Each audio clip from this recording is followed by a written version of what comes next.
ધકાણ પરિવાર દ્વારા કઈ રીતનું આયોજન ધારી મુકામે સપ્તાહનું કરવામાં આવ્યું હતું?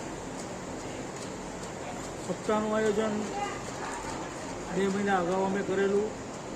સર્વ પિતૃઓના મોક્ષાર્થે ધકાણ પરિવાર ધારી. પોતે બોમ્બે રહું છું.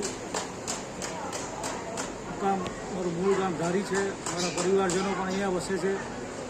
તો બધાની ઈચ્છા કે આપણા સર્વ પિતૃઓના મોક્ષાર્થે આ ભાગવત સપ્તાહ આપણે બેસાડવાની છે. તો આપણે આ બીડું ઝડપી અમે અને દુર્લભજી ભગવાનજી પરિવાર દ્વારા અમે આ ભાગવત સપ્તાહનું આયોજન કરેલ. એમાં શાસ્ત્રી શ્રી દિનેશ દાદા જોશી અમરેલી, પ્રખર વક્તા, જેણે સંપૂર્ણ ભાગવત સપ્તાહનું જ્ઞાન ગંગાનો ધોધ વહાવી અમારા પરિવારજનોને ભાવ વિભોર અને જ્ઞાનથી નદીઓમાં તૃપ્ત કરી દીધા. અમારા પિતૃઓને મોક્ષાર્થે આ સપ્તાહનો અમારો જે સંકલ્પ હતો, જે દિનેશ દાદા જોશી દ્વારા એ સિદ્ધ થયો છે. અને સંપૂર્ણ પરિવાર હરસ ઉલ્લાસ સાથે જે દેવી ભાગવતજીને બેસાડ્યા હતા અને આજ નમી આંખો સાથે બધા દેવી ભાગવતની અંદરથી આજે લાસ્ટ દિવસ છે, બધા અપાર આશયો સાથે બધા એકબીજાને ભેટી ખુશી વ્યક્ત કરી અને બધા આજે કથાના છેલ્લા દિવસે દાદાનું સન્માન કરીને વિરામ કર્યા.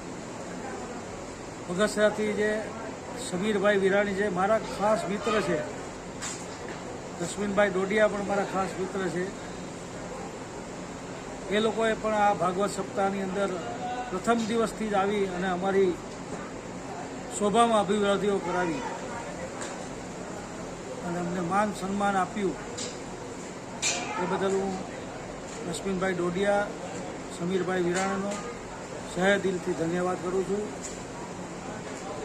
અને ત્યારે પણ હવે ભાગવત દેવ પાછી કૃપા કરે, પાછું આયોજનમાં અમે ચોક્કસ બધા સહપરિવાર બધા આમંત્રિત મહેમાનો બોલાવશું હોય અને વિશ્વ વંદનીય બ્રહ્મ સ્વરૂપ યોગી બાપાનું આ જન્મ સ્થાન હોય ત્યારે આવા ખૂબ સુંદર પવિત્ર ગામની અંદર આપણે સૌ કોઈ ભગવાન ભાગવતજીની કથાનું શ્રવણ કરવાના છીએ.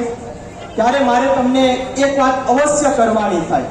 આપણે બધા આ ભાગવત સપ્તાહ શું કામે કરીએ છીએ? તો કે સર્વ પિતૃઓનો મોક્ષ થાય એટલા માટે.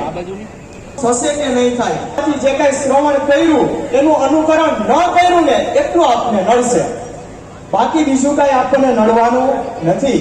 ત્યારે ઇતિહાસ જેનો લાગે સૌને વાલું, તમે ક્યાં જઈને વસીએ દુનિયામાં, પણ આ ધામ છે સૌનું પ્યારું, આ ધામ છે સૌનું પ્યારું. ત્યારે આપણા જે વક્તાશ્રી છે તેમનો પણ આપણે પરિચય પ્રાપ્ત કરી લઈએ. શ્રી દિનેશ દાદા જોશી, તેમનો આપણે પરિચય પ્રાપ્ત કરીએ. ખૂબ શાંતિથી આપણે પરિચય સાંભળીએ, કારણ કે જેટલો આપણને પરિચય થશે એટલું આપણું વક્તા સાથેનું જોડાણ વધારે થશે, એટલે આપણે કથા પણ સારી રીતે સાંભળી શકીશું. શ્રી દિનેશ દાદા જોશી ખૂબ વર્ષોથી શ્રીમદ ભાગવત સપ્તાહ કરે છે. હાલોરિયા ગામની અંદર તેઓનો જન્મ થયો. હાલ અમરેલીની અંદર તેઓ રહે છે. તેઓએ પોતાનો પ્રાથમિક અભ્યાસ હાલરિયા અને ગોપાલગ્રામ હાઈસ્કૂલમાંથી કર્યો અને ત્યારબાદ અમદાવાદમાં સોલા ભાગવત વિદ્યાપીઠ, જે પરમ પૂજ્ય કૃષ્ણ શંકર શાસ્ત્રીજીની સંસ્થા, તેમાંથીને શ્રી દિનેશ દાદા જોશીએ વેદ, ઉપનિષદ, ભાગવત, ગીતા, વ્યાકરણ, સાહિત્ય આ તમામ વિષયોની અંદર BA, DED સુધીનો અભ્યાસ કર્યો અને ત્યારબાદ સોલા ભાગવત પીઠની અંદર જ તેઓએ ભાગવતજીની દીક્ષા લીધી. ત્યારબાદ બિલખાની અંદર આનંદ આશ્રમ આવેલો છે, ત્યાં સંસ્કૃત વિદ્યાલયની અંદર પણ તેઓએ ખૂબ સારો અભ્યાસ કર્યો છે અને ભણાવ્યા છે.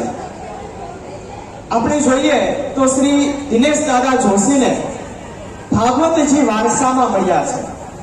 તેમના દાદીમાં અને તેમના નાનીમાં ભાગવતજીના પરમ ઉપાસક હતા. લક્ષ્મીનો સદુપયોગ કર્યો કહેવાય અને ત્રીજો છે લક્ષ્મીનો દુરુપયોગ. કે આપણે વ્યસન અને દૂષણ પાછળ લક્ષ્મીને વાપરીએ તો એનો દુરુપયોગ થયો કહેવાય. આજે ભગવાનની કેટલી અસીમ કૃપા આ ધકાણ પરિવાર સોની પરિવાર ઉપર હશે ત્યારે લક્ષ્મીજીનો સદઉપયોગ કરવાનો વિચાર આવ્યો. એ વિચાર આવ્યો એટલું નહીં પણ એ વિચાર સાકાર થયો અને આજે આપણે સૌ તેમના સાક્ષી બની રહ્યા છીએ.